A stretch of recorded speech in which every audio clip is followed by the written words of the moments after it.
everyone. You're listening to The Future of Food Is You, a production of the Cherry Bomb Podcast Network. I'm your host, Abena Anim-Somuah, and each week I talk to emerging talents in the food world, and they share what they're up to, as well as their dreams and predictions for what's ahead. As for me, I'm the founder of The Eden Place, a community that's all about gathering people intentionally around food. I love this new generation of chefs, bakers, and creatives making their way in the worlds of food, drink, media, and tech. Today's guest is Olivia Cheng, founder of Dauphinette. Dauphinette is a New York City-based brand that Olivia started out of her NYU dorm. Olivia and I talk about how she found her passion for fashion, how she incorporates food into her collections, getting the luxury world to pay attention to upcycling, and of course, getting her designs displayed at the Metropolitan Museum of Art at just 23 years old. Thank you to Kerrygold for supporting today's show. Kerrygold is delicious all-natural butter and cheese made with milk from Irish grass-fed cows raised on small, family-run Irish dairy farms. Kerrygold's farming families pass their craft and knowledge from generation to generation. This traditional approach is the reason for the rich taste of Kerrygold. You can enjoy delicious sliced or shredded Kerrygold cheddar cheese, available in mild or savory flavors. The shredded cheddar is perfect for those who love making mac and cheese.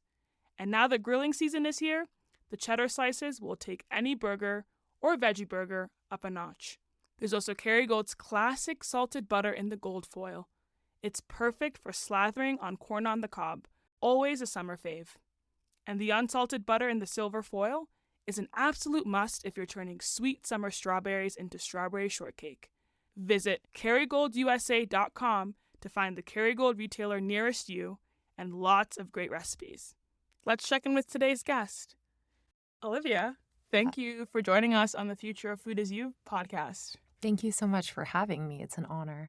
I always like to start off by asking our guests, can you tell me where you grew up and how did food show up in your life? So I grew up in a suburb outside of Chicago. It's called Barrington. And I think food really showed up in my life through my family, not so much the place where I grew up, it being really a classic suburb of the Midwest. My mom is Shanghainese and both my parents are Chinese, so a lot of the cuisine that we had growing up was specific to Shanghai. Something about the way that they cook their everyday foods, like the vegetables are they're very pure in the way that they're prepared. You know, they're just cooked in some oil, and they keep all of the juices of the baby broccoli or the bok choy, whatever it is. I think a lot of vegetables, but enhanced by meat. You know those tiny dehydrated shrimp that come by the million? Like those, or just little pieces of pork, or even like pork fat. Or like pork floss, is that a big thing too? Yes, pork floss. Yeah. I remember we would always have our congee with pork floss and 1,000-year eggs. So lots of gourmand umami flavors for an otherwise pretty plain dish of rice porridge. Yeah. And then having grown up in the Midwest, are there particular classic Americana dishes that you came to love? Classic Americana dishes. I don't know that I love these things because I grew up in the Midwest or if it's because I like junky food, but I mean, simple things, right? Mac and cheese. I love Fruity Pebbles. I still eat Fruity Pebbles every day. That's so adorable. Yeah.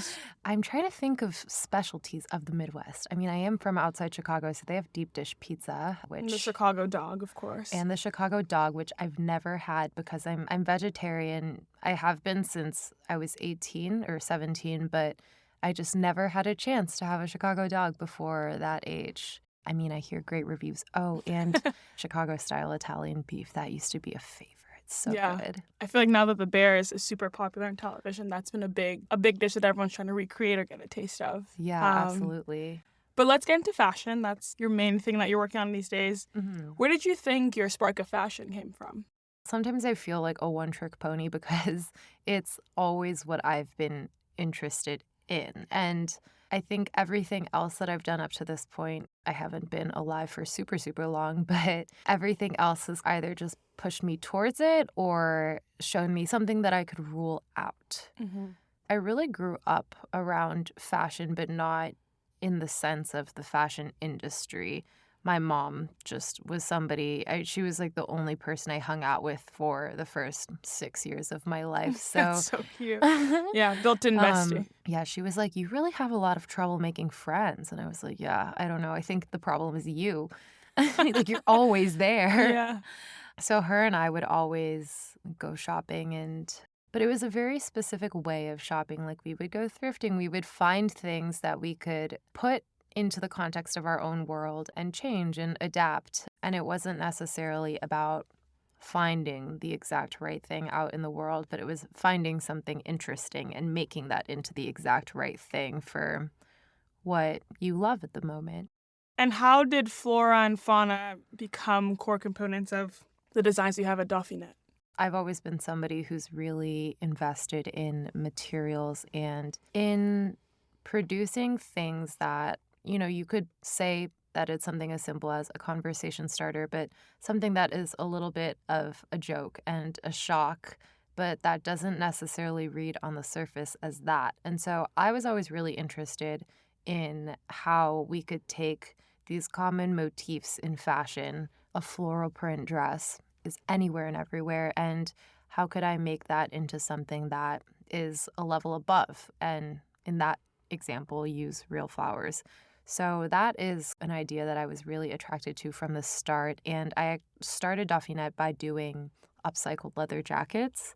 I did a few leather jackets with pressed hydrangeas glued onto them and then just sealed over and over again with this medium called resin, which is traditionally used to seal oil paintings. Mm. So that was kind of my introduction to using flowers in fashion, but frankly, the hydrangeas on the leather jacket, it's kind of like a one-time wear if you want it to look perfect, because the second the wind hits, it doesn't matter how many hours you spent doing the resin, the flowers they're not meant to stay on there. I was like, I need to make something that people can actually wear, but that still captures that same excitement and novelty and evolution of the garment as we know it. And I love the name Dauphinette and the tagline, the happiest brand on earth. How did you come up with the name? It's actually really not a beautiful explanation at all. I was thinking about letters that are easy for everyone to pronounce and a word that was memorable that I could obtain the URL to without difficulty. Mm-hmm. The word dauphin had been in my mind a lot because I'd come up with the idea, and it all sounds really like silly and dopey now, but at the time I was 18 and I felt that I had come up with this idea in Paris and it would be so romantic and just cool to give the brand a French name. And I've always thought it's so funny how obsessed and fascinated American people are with the French culture. The American in Paris effect, it's so real. Yeah. Exactly. So I was like, why not? And the word dauphin had been in my mind a lot. I felt like it was an interesting enough word that didn't provide too many barriers to pronunciation. It wasn't like Provenza Scholar or something like that where everybody might find themselves a bit lost on how to pronounce it. I suppose my design perspective is you could call it rather feminine, so I thought Dauphinette, how cute. And the URL was available, so I snatched it up. That's always the second best option, right? It's like, cool name, is the URL available? We move. Yeah. But for our listeners who are boosting their French vocabulary, what does dauphin mean? Traditionally, the eldest son of the king, so the person that is next in line for the throne. So it is a very regal and fortunate position to be the dauphin. And so Dauphinette is, I'm assuming, the king's eldest daughter, or just a feminine take on the word. Exactly. That's beautiful. And how much of your personal style do you think translates over into the brand? And then how would you define your personal style as well? Silly? I don't think the way I dress is silly, but to me it's silly. I like clothes that are funny. I think if it's not funny, I don't want to wear it. Like today I'm wearing a gold bionic finger. So, I enjoy the joke. On a personal level and for the brand, I've always really respected the idea of getting dressed. And this is something that I think about a lot. And I've also referenced in my collections. Last season, I did a collaboration with the Bonnie Cashin Archive, and Bonnie Cashin is the designer that brought about the Coach bag as we know it. Oh, nice. Like the classic leather saddle. With the turn Yeah. lock. That was her. And then she's the one that coined the term layering in fashion. So before that, layering was not a fashion term. I mean, she really was just such a pioneer of American sportswear for women, and just for the idea of women wearing separates and women wearing clothes that are comfortable and women wearing, or just people wearing leather, not for sport. So she has this saying that clothing it's your first environment. It's the one that you choose for yourself. I've always liked clothes. I like proper jackets. I like dresses. You like things with structure and depth. Yes, exactly. I Mhm. like clothes that you can't crumple up. Or, I mean, you could, but it would be disrespectful to the garment. Yeah. You're also a young designer. In New York City, there are so many designers that everyone's constantly looking up to, and it's such a competitive space. But you've managed to have some pretty star-studded moments. So it seems like one of your first big breaks came with an encounter with New York Magazine. Can you tell us a little bit about that moment and what exactly went viral with your pieces? I started super, super young. So at the time I was 19 and I had my line of upcycled outerwear and I went to school downtown. And so one day I get this email from New York Magazine and the editor there is preparing the holiday gift guide. And at that time I know nothing about the editorial calendar. I was like, why are they preparing a gift guide for the holidays in September? That's ridiculous. Which I think at 19 I was a bit naive thinking that, but they asked for a high-res photograph, 300 DPI, of this upcycled mink fur coat that I had made, and I did not have a 300 DPI flat lay image of it, but I did have white bed sheets and a stool. And so before I went to class, I just laid the jacket out as flatly as I could, and I had my camera from when I was 16. I actually still have that camera.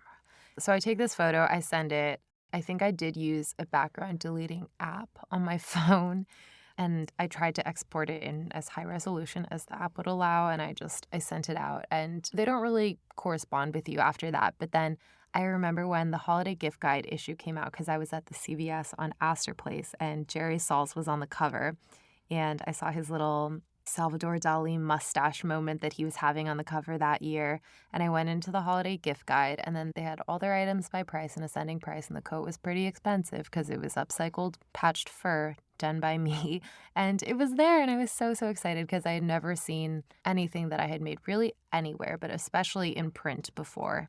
And I think that with New York Magazine in particular, because it kind of is, at least with The Strategist, it is a shopping magazine. And so later on, the first product for us to really go viral was our floral and then later the food earrings. But just that concept of this botanical, this piece of nature encased in resin. Then again, I think New York Magazine ran an article that year that was called "What is the best thing under $100 that you've bought for yourself this year?" Which I would click on that. I want to know Oh, yeah. I what love everybody those else things. Yeah. is buying on a budget and they love it. Somebody said that it was our rosebud earring. And, not always do, I mean, obviously you know this, but press pieces, they don't always convert. Like it might be cute, another rung on the belt, but it doesn't necessarily make you any money or even give you exposure. It's just something to add to your press packet. It was really interesting to see what media can do. And I think that was very much like an early proof of concept moment for me, because I remember from that article, we sold so many rosebud earrings. That was kind of the year that really changed the scope of the business for me. And it's interesting because at that point I was 22. The business grew so quickly. And when you're that age and you have no prior work experience, you kind of, not naive enough to think that this is forever, but you don't know what's next. And so you do kind of just run with it and you're unsure of how exactly to manage the growth. Let's take a quick break and we'll be right back. Hi, everybody. This is Kerry Diamond from Radio Cherry Bomb. The new issue of Cherry Bomb's print magazine is now available. You can subscribe via cherrybomb.com and receive Cherry Bomb direct to your door 4 times a year. Or you could pick up a copy at your favorite bookstore, magazine shop, or culinary store. Places like the Silver Shamrocks in Rochester, Michigan, Good Egg in Toronto, and the Bird Kitchen clothing website in the UK. For more stockist locations, head to cherrybomb.com and click on the magazine tab. Thank you in advance for supporting our print magazine. Can you walk us through the process from mood board to runway? You know, I've realized that I'm somebody who goes through phases a lot. Perhaps I'm just a perpetual teenager, but I'm always going through a phase. Yeah. Every season so far has been pretty different. After we had this 1.5 year long viral moment with the botanical earrings and all of that jewelry situation, I really didn't know what I wanted to design because frankly, people were saying you're a jewelry designer, but I was like, I didn't really design any jewelry. We did these flowers and then I put them onto earring hooks. Is that a design? To be transparent, no, I didn't do anything there except for develop the aesthetic, the medium. And I think, that's why people are buying it. They're not buying it because of how intricate it is. And that was on purpose. I think if you take something that's already so like, what is that? And you force it into a complex setting, then it kind of takes away from the power of that object. But I, had never really had a real budget to do a show before. I was self-taught. And for the next 1.5 years after that, I really didn't know what I was making. And I mean, I was doing 4 collections a year plus DTC. So that's like direct to consumer. Yeah. So I was also doing things that would go straight onto our website, our e-commerce. So it was like 400 SKUs, product units a year, 400 different things to design. And I was the only one designing it. So Wow. I don't know that the quality of my work, my ideas were where I wanted them to be. Yeah, because you have And to put so much out. right. And Yeah. so around last year, I mean, I felt like I had been stuck for too long and it was becoming a little bit unacceptable. And you can never show that publicly. Publicly, you have to stand by the things you make. And when I look at those things in retrospect, I do think they're cute. I like them. And I mean, we're still selling them. So, but they are not what I think should be next. I felt as if I was making things that I liked, but that they weren't pushing the conversation forward, and I couldn't rest on that forever. Around this time last year, I started thinking about what exactly I wanted to say with Dauphinette, because it's not just flowers, it's not just whimsy or cuteness, because that's not me, and that's not what anybody in my company is really like. I wanted that to come across in the work that we produce, and so I started to do a lot more with upcycling.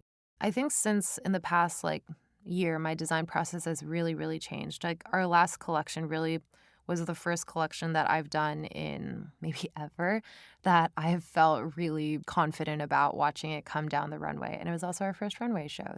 I'm really interested to hear, how do you work with real food to produce the accessories? I especially love the baguette bag that you have, obviously the earrings. Mm-hmm. And what are the best and most difficult parts about incorporating real food Right. into the work that you do?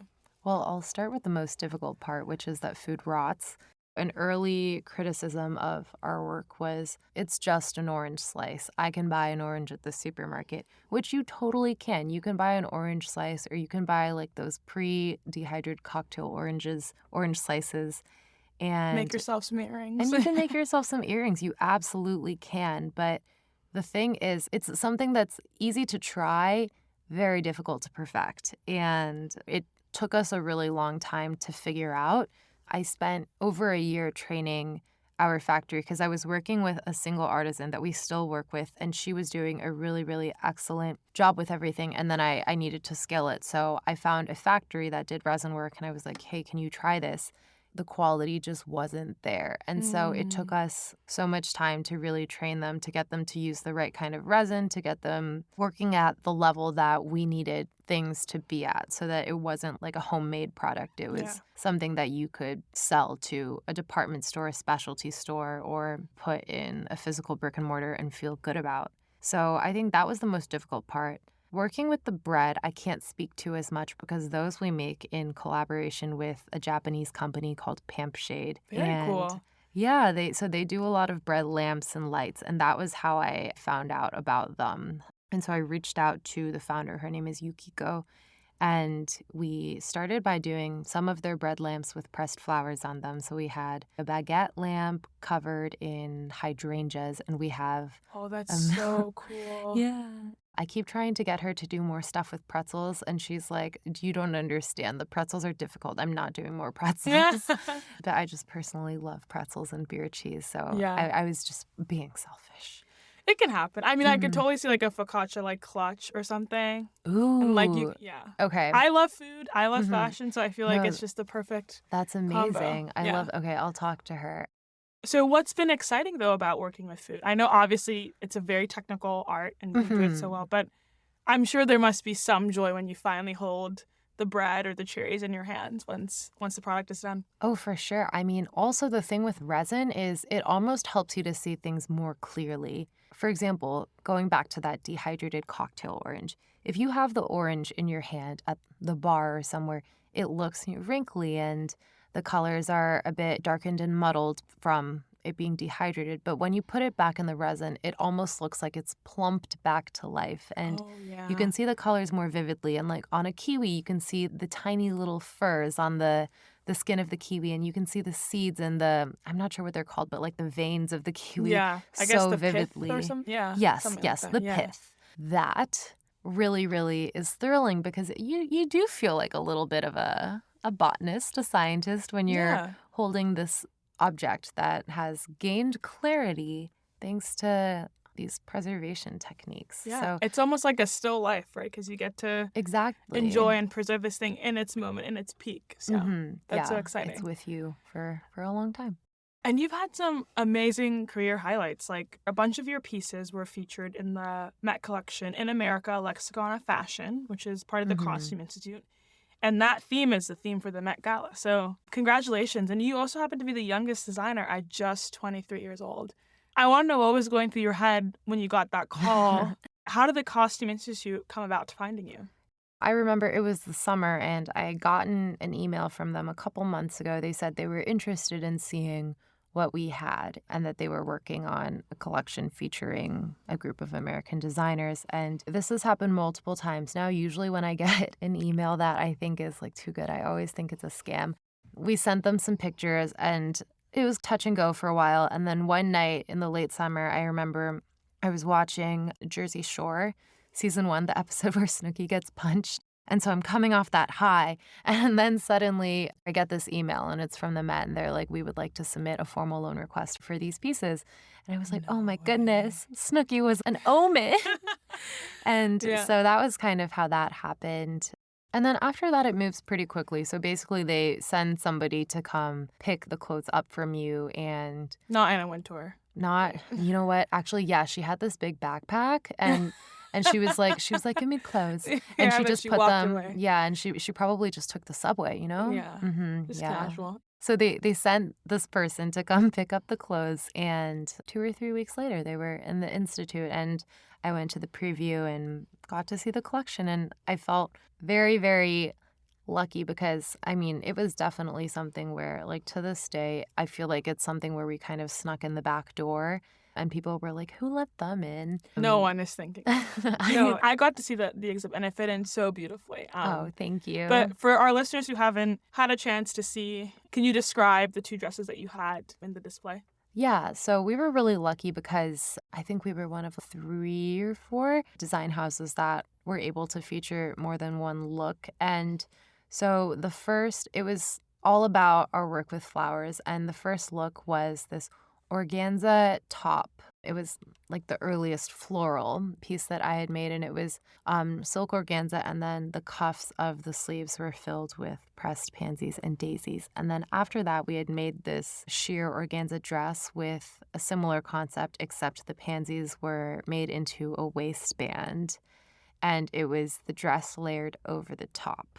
And then the second look was this chainmail dress, which our floral chainmail was what came next in my pursuit of floral fashions. And essentially every single little resin disc holds a preserved leaf or flower. They're all hand drilled and then linked together. And it was, I'm trying to remember the exact number. I don't know. It was something like 1,300 or so resin discs. And I remember making that, I made that dress by myself at my apartment. I started it the night that I was going to go see my parents in Chicago for the winter holidays. And then I finished it, I think, the following year. Obviously, we're a food podcast, and Mhm. I'm really curious to hear about your relationship to cooking and to food. Have you had any exciting food experiences in the last weeks, months, days Mhm. that you've enjoyed and you think maybe will eventually transfer over into the brand? Yes. So recently, I kind of snuck in. Yeah, I kind of lied It's to okay. get into the Fancy Food Imports Convention in New York City. I mean, it was at the Javits Center, and it was the craziest thing I'd ever been to. It was like gourmet Costco samples X 4,000. There were so many vendors. Wow. I think I'll listen to this one day and be very embarrassed, but I had the best time. I didn't think it was possible to eat so much cheese, like good cheese that you don't want anymore. But I think an hour in, I was trying to, be brave and tough it out and eat as much as I could. But I Like, was my stomach will make more room. exactly. I was Yeah. like, come on, get with it. And it was running out of room. But I did get to try some very interesting things from this one Australian cheesemaker. Very cool. Yeah, I'm vegetarian, but I got to try this. I believe it was a brie or a camembert with live green Australian ants in it. And I No mean, the ants way. weren't alive, but I guess they're Hopefully. just called live green ants. They were really cute. They were like the color of golden raisins, and they had all their little legs. So you got a um, little crunch in oh, there. yes, Yeah. lots of crunch. Honestly, it was delicious. And they also had a really good lemon myrtle cheese. Ooh. What else? I mean, I loved the little Japan that they had there. There were some people dressed up as shiitake mushrooms, some people dressed up as those taiyaki red bean fish. Yes. So that was my most recent big food venture. It was unlike any other food event I'd been to. And something that you've talked about, you love this sense of community that comes around with your brand. People, when they come to your store in the West Village, they're not just buying an item, they're coming to be a part of some community. And you've expressed desires to open up a wine bar potentially. You'll be serving this cheese. What sparked the decision to build the wine bar, and how do you hope that it'll serve as a community space for your brand and for your customers? I was filling out an application for a grant and we didn't get the grant, but they asked, they always ask, what are your long-term goals? And I'm not somebody who's great at thinking about the long term. I just assume that I'll figure it out because I feel like having those plans usually leads not to disappointment, but like, why would I spend my time planning for things that I'm most likely going to change my mind on? Because I do change my mind a lot. I thought about it and I was like, well, what is something that I genuinely would be like balls to the wall excited to do? And I haven't really let go of that thought since, which is to open a wine bar. And well, it's actually going to be a speakeasy wine bar. Although I guess I mean, no speakeasy in New York is real, but it's even less real because the wine bar doesn't exist yet. And I'm already telling you it's a speakeasy. So Yeah. it's okay. It doesn't need to be a cool speakeasy. It can be an efficient speakeasy. Yeah. There's some hidden element. It doesn't have to be the whole Right. thing. Precisely, because Yeah. I also want a second store, and I think we can just get one of those really long stores, and it can be a store in the front and a wine bar in the back. Well, we should manifest a little bit about it. What are you thinking in terms of the types of wine you want to have, the aesthetics, the Well, cheeses you want? Yeah. I mean, love cheese and I love wine and I love small plates. Small plates make the world go round, but I'm not somebody who works in food ultimately, and I don't want to stick my nose where it doesn't belong. So I have great friends that I think could do it for me, and I will be there every step of the way to quote unquote test the products. And Very important part. yes, Yeah. naturally, I will be doing my due diligence and eating some cheese for the greater good. I love that a lot. Yeah, so I think, I mean, I have a few friends who are very, very knowledgeable about their wine and cheese and their foods. So I think that I would work with them to bring that element to life, and I would focus more on the environment. As a young founder and in a very competitive industry, I want to know more about how you think the fashion industry has supported young designers like yourself. And also, what work do you think the industry should be doing as a whole? I think the industry, I mean, they're definitely trying, I think. I mean, things like the CFDA Vogue Fashion Fund or Fashion Trust US, which opened up last year in the US, I think. There's a number of grants and things that you can apply for, but I think that there's not necessarily structures built out. I mean, I just don't know that that's necessarily how fashion is built for people to have sustained long-term success. Because if the idea is that in this traditional fashion structure, most designers are selling to wholesalers, realistically, they are selling to wholesalers at 40% of the retail price, and they have to make money within that 40%. And then they get paid, I'm just spilling all the secrets, and then they get paid like net 45. So they don't get paid until months after, I mean, from the time they start producing the product to the time that the check hits their bank account for 40% of retail value, it's usually 5 to 6 months. For a young designer, often designers don't have business backgrounds to try and float their business on that and that alone. I think it doesn't matter how good your ideas are, it's not necessarily sustainable. And so I think what fashion could do better if they really are, if the convening forces at large within this industry are interested in helping to provide sustainable solutions for young apparel business owners, I really think they should do a better job of connecting people with each other, because every single time I have met another designer, it's never been anything but helpful. You know, they're always specializing in something a little bit different from you, but you both need a factory. You both need good factories. You both need sustainable and cute tissue paper. You both need many of the same things, and you can help each other, and you know what each other are going through. I'm not somebody who, headed up a publication or owned a fashion brand that is now worth $45 billion. That's next year. So I think that is something that is really helpful. And I'm not sure that this necessarily exists as much, but I'm sure it does, and I'm just not really privy to it. This idea that people in fashion are competitive in a way that is unhelpful to one another. Like, you can be a competitive performer without competing against specific people. You're competing against a market. You're trying to produce things that are interesting to the client, not to make sure that somebody else produces things that are not interesting.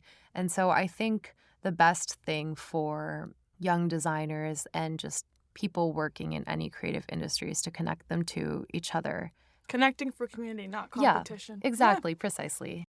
Something I want to touch on, too, is the finance aspect. I think especially for creative industries, it's like as much as you want to bank on all your ideas and that's what moves people to be interested in you, still need money to move these ideas. So I'm curious to hear, how have you balanced pursuing your creative ideas while also making sure that you have good business acumen to keep things going? Yeah, I've always been very much a business person. I don't necessarily think that people expect it from me until they meet me.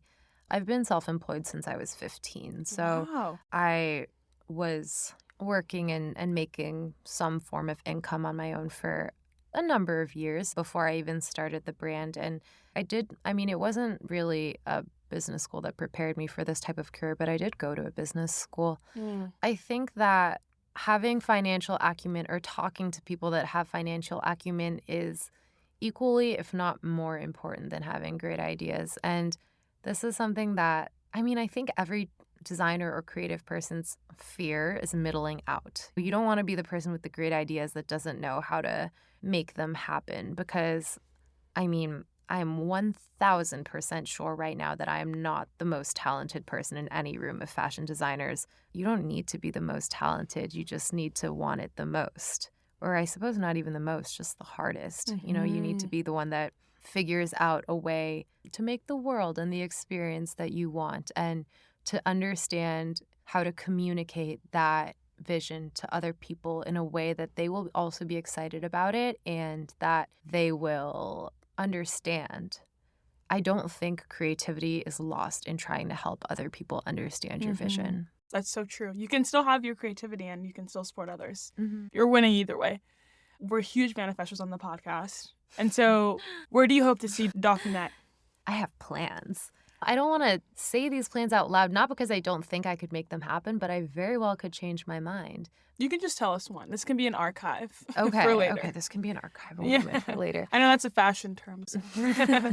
Yeah. Okay, well, I suppose this is the most obvious, but I think something that I've really been working on, and I suppose it's just my biggest job as a fashion designer, is to make runway work, presentation ready work that I feel really good about. And I think trying to balance that with finding a commercially viable way to run my apparel business, that is something I'm still figuring out because my runway collections keep getting weirder and weirder and like less and less sellable.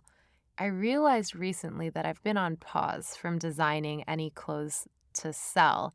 And I realized that is one of the reasons that I've been doing vintage so much. Like maybe 80% because I love it, but 20% because I'm buying myself time. And I need time to figure out what's next. And I don't want to be putting all my resources into things that I don't feel good about. And so that's part of my mission as well, is this idea that I think vintage is very fashionable and trendy and all of those things right now, which is a sentence I can't even believe I'm saying, because why should the age of something be trendy? That feels that's just fashion for you. it just feels a bit ridiculous. But I mean, within my general hopes and intentions with Dauphinette, I like to think about the way that people actually dress. And that's, I think, the most realistic part of me is I want to offer to our customers in our community a way of dressing that is actually reasonable to them. And I want my store to reflect that. You know, I think oftentimes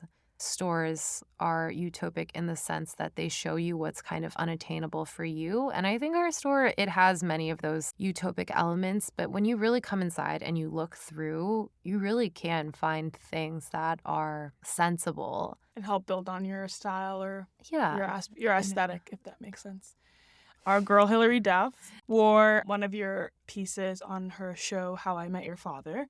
Are there any other dream clients or people that you'd love to see in a Dauphinette design one day? The first person that came to mind was the pig from Charlotte's Web. That's adorable. The celebrity we all needed. I'm not necessarily the person that's the most updated on like celebrity culture and things like that. Yeah. When I think about the customer, I'm thinking about kind of this vague concept of a person, and it could apply to anybody, whether they are a public figure or not. And I think it's just almost this idea of commitment. You know, when you wear one of our pieces, you're committing to a certain level of volume and certain level of expression about yourself simply based on what you're wearing. And if you're comfortable with that, then you are our customer. And if you're not, then work on it, you know? I love that. Well, Olivia, we're going to play our fun Future Food Is You game called our Future Flash 5. Are you excited? No. No worries. But no, yes. Don't be nervous. Yes, but no. Excitement doesn't need to be a positive emotion. It can also be rooted in fear and terror. I love that. I'm excited. I'm excited. Okay, let's do it. Let's do it. The future of sustainable fashion. Complex. The future of New York City. Nerve-wracking. The future of wine bars. Dauphinette. The future of luxury goods. Bleak. And the future of flowers. Dead flowers always die.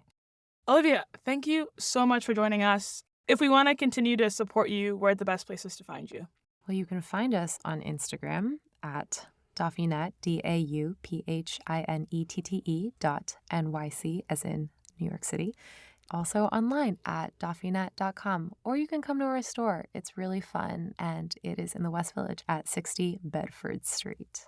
Amazing. Thank you so much. Thank you. Before we go, our guest is going to leave a voicemail at the Future of Food mailbox, just talking to themselves 10 years from now. You have reached the Future of Food Is You mailbox. Please leave your message after the beep. I know listening to this will make you recoil, but please don't, because I hope you've learned by now that progress doesn't need to include disliking every former version of yourself.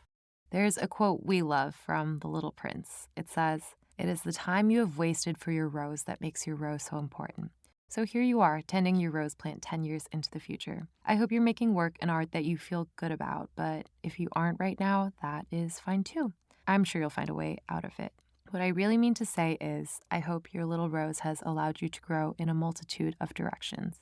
We all deserve to expand in more ways than one. When you go out into the world feeling like the walking embodiment of a career in progress, I hope you remember to have a robust personal life. More specifically, I hope you have a better idea of what that means to you. You've always been aware, perhaps overly aware, of what you are, but who you are is a much harder question. and one that I know you haven't always afforded yourself as much think space to answer. I hope you're discerning about and committed to the people and things in your life. Joy and satisfaction may be everybody's right, but they're hard-earned and frankly temporary. I hope you never stop reinventing ways to feel those things. I hope you're loved and that you love back just as hard. And to kick it back to our rose metaphor, I hope the thorns on the vine don't keep your hands out of the soil. Good luck. That's it for today's show. Do you know someone who you think is the future of food? Tell us about them. Nominate them at the link in our show notes, or leave us a rating and a review, and tell me about them in the review. I can't wait to read more about them. Thanks to Kerry Gold for sponsoring our show. The Future of Food Is You is a production of the Cherry Bomb Podcast Network. Thanks to the team at CityVox Studios, executive producers Carrie Diamond and Catherine Baker, and associate producer Jenna Sadhu. Catch you on the Future Flip.